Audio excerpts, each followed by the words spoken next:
यार यहाँ पर विजय नाम का एक 25 साल का लड़का होता है जो कि एक प्राइवेट फर्म में काम करता है। अब यार यहाँ पर इसकी मंथली सैलरी 40,000 रुपये होती है, जो कि भारत में रहने के लिए एक डिसेंट अमाउंट माना जाता है। हालांकि यार यहाँ पर विजय भी अपनी सैलरी से काफी खुश था, लेकिन यार उसके मन में एक डर था जो कि उसको काफी सताता रहता था कि भाई क्या हो अगर मेरी जॉब चली जाए, क्योंकि यार ये कंपनी डिग्री से ज्यादा हुनर को प्रायोरिटी देती है। और अगर आज के टाइम पर मुझसे ज्यादा हुनर वाला कोई एम्प्लॉय अगर इनको मिल जाता है तो यार मेरी तो जॉब हाथ से निकल जाएंगी। और यार इसके अलावा मेरे पास ऐसा कोई भी सोर्स नहीं है जहाँ से मेरे पास इनकम आ रही हो। अब यार यहाँ पर विजय का एक दोस्त था रोहित, जो कि यार वहीं पर महीने की 90,000 रुपये कमाता था। अब यार रोहित यहाँ पर उसी कंपनी के दूसरे डिपार्टमेंट में मैनेजर का रोल संभालता था, लेकिन यार रोहित के पास यहाँ पर एक खास बात ऐसी थी कि उसके अंदर हुनर बहुत ज्यादा था, जिससे कि यार वो हर टाइम बहुत ज्यादा कॉन्फिडेंट नजर आता। उसे देख के ऐसा लगता कि भाई ये कोई भी चीज सीखने के लिए रेडी है, और इसका कॉन्फिडेंस तो उसे देखने से ही झलकता रहता। और उसको देखकर ऐसा लगता कि मानो उसके ऊपर कोई भी तरीके का कोई प्रेशर नहीं है। और पूरे ऑफिस में अगर सबसे ज्यादा कोई चिल्ड माइंडेड पर्सन था तो वो सिर्फ रोहित ही था।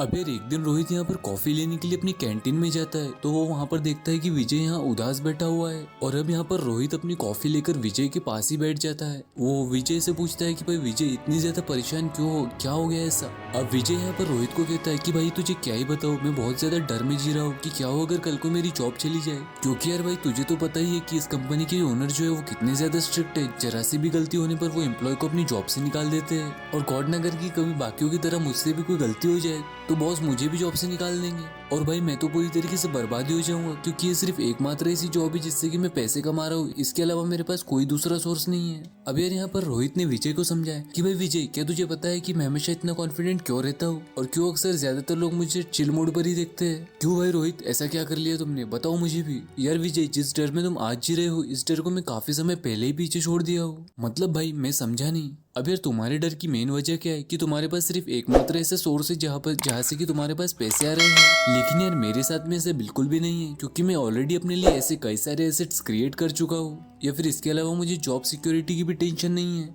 क्योंकि यार इन एसेट्स की वजह से मेरे पास मल्टीपल सोर्सेज से इनकम आ रही है, क्योंकि अगर मेरी जॉब भी चले जाए तो भी मैं आराम से सरवाइव कर सकता हूँ। भाई रोहित, एसेट्स ये क्या होता है। अरे यार विजय, एसेट्स वो सारी चीजें होती है जो कि हमें पैसे कमा कर देती है, जैसे कि तुम्हारी ये केस में तुम्हारी ये नौकरी है जो कि तुम्हें पैसे दे रही है। अब प्रॉब्लम ये है कि तुम्हारे पास सिर्फ ये एक ही एसेट है। नहीं नहीं रोहित भाई, ऐसा नहीं है, मेरे पास एक और एसेट है, मेरा बैंक अकाउंट, जिसमें कि मैं अपने पैसे रखता हूँ, और ये साल दर साल ग्रो भी हो रहे हैं, और यार वो भी मेरे बिना इन्वॉल्वमेंट के है ना भाई, ये मेरे लिए एसेट। अरे भाई विजय, ऐसा सिर्फ तुमको लग रहा है। अगर तुमने अपना बचा हुआ सारा का सारा पैसा बैंक में रखा है, वो तुम्हारे लिए एसेट नहीं बल्कि एक लायबिलिटी है, क्योंकि यार तुम्हें इससे लॉस हो रहा है। भाई वो कैसे। भाई यार मैं तुझे सिंपल सी कैलकुलेशन समझाता हूँ। अभी इधर देखो, अभी तुमको तुम्हारा बैंक हर साल सिर्फ 4% का इंटरेस्ट दे रहा है। अब अगर मान लेते हैं कि तुम्हारे बैंक अकाउंट में 1,00,000 रुपये है, अब तुमको 1 साल के बाद इस अमाउंट में 4,000 रुपये मिलेंगे। लेकिन यार दूसरी तरफ अगर तुम महंगाई को देखोगे तो वो हर साल 7 से लेके 9% के करीब बढ़ जाती है। यानी कि इस साल अगर तुम्हारे राशन पानी पेट्रोल गैस की कीमत अगर 1,00,000 रुपये है, तो अगले 1 साल बाद तुमको इतने ही राशन पानी के लिए थोड़े पैसे ज्यादा देने पड़ेंगे, यानी कि तुम्हें 1,08,000 रुपये यहाँ पर देने पड़ेंगे। तो अब भाई तुम समझो कि इनडायरेक्टली तुम्हारे बैंक के अंदर इन पैसों की वैल्यू बढ़ नहीं रही है बल्कि और उल्ट घट रही है। अरे भाई रोहित, ये तो मैंने सोचा ही नहीं था। अब यार तुम ही बताओ मुझे कि मैं ऐसे कौन कौन से एसेट क्रिएट करूँ जिससे कि मेरे पास भी अलग अलग सोर्सेज से इनकम आती रहे। अब भाई मैं तुझे वो सारे एसेट्स बता देता हूँ जो कि मैंने खुद के लिए बनाए हैं, और इनमें से तुम भी अपने लिए डिसाइड कर सकते हो कि तुम्हारे लिए कौन सा बेस्ट काम करेगा। और यार मेरे पास अभी के टाइम में 4 ऐसे एसेट्स है जिसके थ्रू मेरे पास अच्छी खासी इनकम आ रही है। यार जिसमें सबसे पहला एसेट है मेरे लिए एजुकेशन। यार मैंने जब पहली बार इस कंपनी को ज्वाइन किया था तो मुझे भी ऐसा लग रहा था कि जॉब मेरे लिए बिल्कुल भी सिक्योर नहीं है। तो मान लो यार मेरी भी बिल्कुल उस टाइम पर वही कंडीशन थी जिस कंडीशन से आज तुम गुजर रहे हो। और यार मुझे धीरे धीरे यहाँ पर यह समझ आ गया था कि अगर मुझे लंबे टाइम तक इस कंपनी पे टिके रहना है तो मुझे अपनी स्किल्स पर काम करना होगा, अपने आप को दिन ब दिन इम्प्रूव करते रहना होगा। जैसे कि यहाँ पर मुझे सबसे पहला काम मिला था वो था एक सेल्स एग्जीक्यूटिव का। वो था कि मुझे इस कंपनी के लिए पर डे के हिसाब से सेल्स निकालनी थी। अब यार उस टाइम पर मेरे साथ जो एम्प्लॉयज काम करते थे वो वही पुराने घिसे पिटे तरीकों का यूज किया करते थे। तो मैंने अब यहाँ पर इनको फॉलो करने की बजाय अपने खुद के नए तरीके ईजाद किए, जिन्होंने कि मुझे बहुत ज्यादा हेल्प किया, जिसके लिए यार मुझे इनिशियली कुछ कोर्सेज और कुछ बुक्स को बाय करना पड़ा। और डेफिनेटली यहाँ पर मेरा कुछ पैसा खर्च हुआ था, लेकिन जो प्रॉफिट मुझे इससे मिला, जो बेनिफिट मिला, वो तो यार ऑसम था। जिससे कि यार ये बिल्कुल क्लियर हो गया था कि मेरी इन्वेस्टमेंट आगे चलकर मेरे लिए एक एसेट की तरह काम करेंगी। और सच में ऐसा हुआ भी यार। उन बुक्स और कोर्सेज को सच में बढ़िया तरीके से सीखने के बाद मैं story telling, human psychology, persuasion, empathy etcetera जैसी कई सारी चीजें मैंने इनसे सीख लिया था। अब यार इन सारी चीजों को कंबाइन करके मैं ऐसी स्ट्रेटेजी बनाता था जिसको कि यार यूज करने पर सामने वाले के पास कोई ऐसा ऑप्शन ही नहीं बचता कि वो हमारे प्रोडक्ट को रिजेक्ट कर दे। और यार इसी स्ट्रेटेजी का यूज करके मैं अपने बाकी सारे कलीग्स से स्टैंड आउट हो सका। तुम भाई यकीन नहीं करोगे, लेकिन मेरा एक ही साल के अंदर 3 बार प्रमोशन हुआ था। और आज तो तुम मेरी पोजीशन उसके साथ ही साथ सैलरी भी देख रहे हो। और आगे भी अगर मुझे लगता है कि भाई मुझे कुछ नई चीज सीखनी चाहिए या फिर ये चीज बहुत ज्यादा डिमांड में चल रही है, तो मैं उसे सीखने के लिए बिल्कुल भी हेजिटेट नहीं करता हूँ और डायरेक्टली उसका कोर्स या फिर बुक्स बाय कर लेता हूँ। सो भाई ये था मेरा पहला एसेट। अब मेरा अगला एसेट जो है, जो कि मुझे पैसे कमा कर देता है, वो है गोस्ट रेंटिंग। अरे भाई गोस्ट रेंटिंग, ये क्या तुम भूतों वगैरह से पैसे लेते हो क्या? अरे नहीं भाई, देखो मैं समझाता हूँ तुम्हें इसे। ट्रेडिशनली अगर हमारे पास कोई भी स्पेस होती है, जैसे कि कोई हॉल, घर या फिर प्लॉट वगैरह, तो तुम उसे रेंट पर देकर उससे पैसे कमा सकते हो। बड़े भाई रेंट पर देने के लिए एक अलग घर खरीदना, जिसको कि हर कोई अफोर्ड नहीं कर सकता। And to be are frankly speaking, मेरे पास भी इतने पैसे नहीं है कि 60-70 लाख रुपए लगाकर मैं एक नया घर खरीद सकूं और उसको रेंट पे दूं। और मेरी तो टोटल सेविंग्स ही 10 लाख रुपए की थी, उसको भी मैंने 2 साल में जमा किया था। लेकिन भाई फिर भी मैंने इससे रेंटल इनकम कमाया। लेकिन भाई रोहित ऐसे कैसे? देख भाई, इंडिया की पॉपुलेशन तो बहुत ज्यादा तेजी से बढ़ रही है और आज के टाइम पर तो इंडिया पॉपुलेशन के मामले में नंबर 1 पर आ गया है। इसी को देखते हुए ये मुझे सालों पहले ही अंदाजा लग गया था कि भाई जमीन और प्रॉपर्टी की कीमत आगे चलकर बहुत ज्यादा बढ़ने वाली है और लोगों को रहने के लिए घर चाहिए होंगे, जगह चाहिए होंगी। बट भाई अगेन, हर कोई अपना खुद का घर अफोर्ड नहीं कर सकता,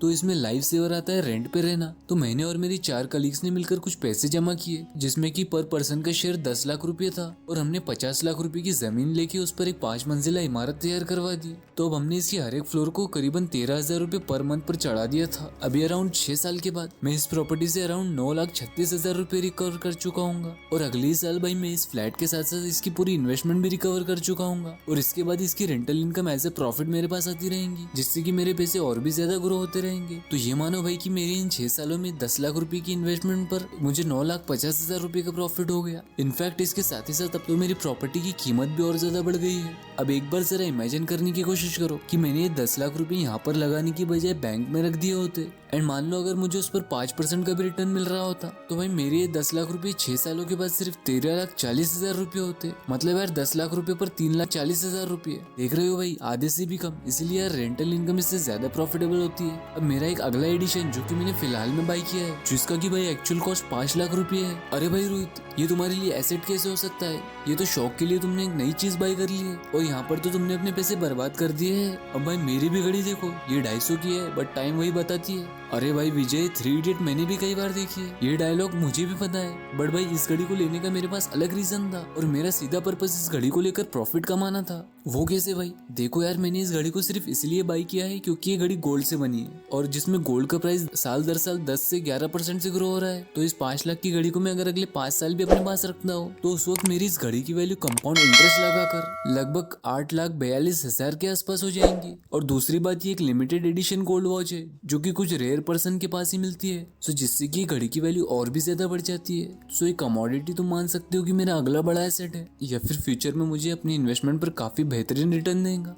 विजय ने रोहित से पूछा कि भाई अभी तुम्हारी सैलरी 90,000 रुपये है और उसके ऊपर 13,000 रुपये तुम्हारे पास रेंटल इनकम आती है। अब टोटल तुम्हारे पास हो गए 1,03,000 रुपये। अब यार तुम घर के खर्चे निकालने के बाद फिर भी यहाँ पर बहुत सारे पैसे बचा सकते हो। बट इससे पहले तुम्हारे पास जब रेंटल इनकम नहीं आती थी, तो तुमने 10 लाख रुपए 2 साल में कैसे जमा किए थे और तुम उस टाइम पर घर का खर्च कैसे उठाते थे? और स्टार्टिंग में तो तुम्हारी सैलरी भी कम रही होंगी। अरे भाई विजय, तुमने बिल्कुल सही सवाल किया है, तुम्हारा ये सोचना भी जायज है। देख भाई, अभी तक मैंने तुझे अपने सारे एसेट नहीं बताए हैं। देख, उस टाइम पर मेरी मंथली सैलरी 50,000 रुपये थी और इसके अलावा मेरे पास और कोई एक्स्ट्रा इनकम सोर्स नहीं था। बट जैसे कि मैंने तुम्हें कहा कि सालों पहले मैं भी तुम्हारे जैसा था, मेरे पास भी यही माइंड में चलता रहता था कि भाई क्या हो अगर मेरी जॉब चली जाए तो मैं अपना गुजारा कैसे करूंगा, और अगर मेरी जॉब चली जाए और ये इनकम सोर्स भी बंद हो जाए तो मैं क्या ही करूंगा।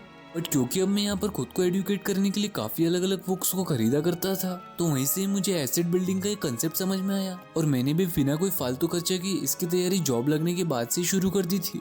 मैंने जैसे तैसे उन 1-2 सालों में 3 लाख रुपए इकट्ठा किए और अपनी किसी जान पहचान में से एक सेकंड हैंड ऑटो खरीद लिया। यार ये मैंने पर्पसली किया था क्योंकि मेरा एक पड़ोसी था उस टाइम पर, मोहित नाम का। अब मोहित यहाँ पर उस टाइम पर बेरोजगार था, लेकिन उसे ऑटो चलाना आता था, तो मैंने अब उससे यहाँ पर अपने ऑटो चलाने को रेंट पर दे दिया था। अब वो मुझे उस टाइम पर दिन के हिसाब से 700 रुपये दिया करता था, जो कि महीने के उस टाइम पर 21,000 रुपये बन रहे थे। हालांकि उस टाइम पर बीच बीच में ऑटो को रिपेयर भी करवाना पड़ा, बट यार फिर भी मेरी बिना किसी इन्वॉल्वमेंट के वो बिजनेस अच्छा खासा चल रहा था। और उस टाइम पर 18,000 रुपए मेरे पास ऑन एन एवरेज आ रहे थे और उस टाइम पर मेरी एक महीने की कमाई लगभग 50,000 नहीं बल्कि 50 प्लस 18,000 यानी कि 68,000 रुपीज थी, जिसकी वजह से मैं इतने कम टाइम में काफी ज्यादा पैसे सेव कर पाया। जैसे आज भी मेरी इन्वेस्टमेंट पर 2 ऑटो चल रहे हैं जिनसे मुझे पर डे 700 रुपए रिसीव होते हैं, जिनका की रेंट मैंने 700 से बढ़ाकर 1,000 रुपये किया हुआ है और इस पे से एडिशनल खर्चे काट पीट कर मैं ऑन एन एवरेज मैं मंथली यहाँ से 50,000 रुपये निकाल रहा हूँ। और अब मैं यहाँ पर अगर इन सारे एसेट्स का ओवरऑल रिजल्ट निकालूं तो मेरी यहाँ पर मंथली कमाई 90,000 नहीं बल्कि 2 लाख के आसपास है और वो भी अलग अलग जगहों से।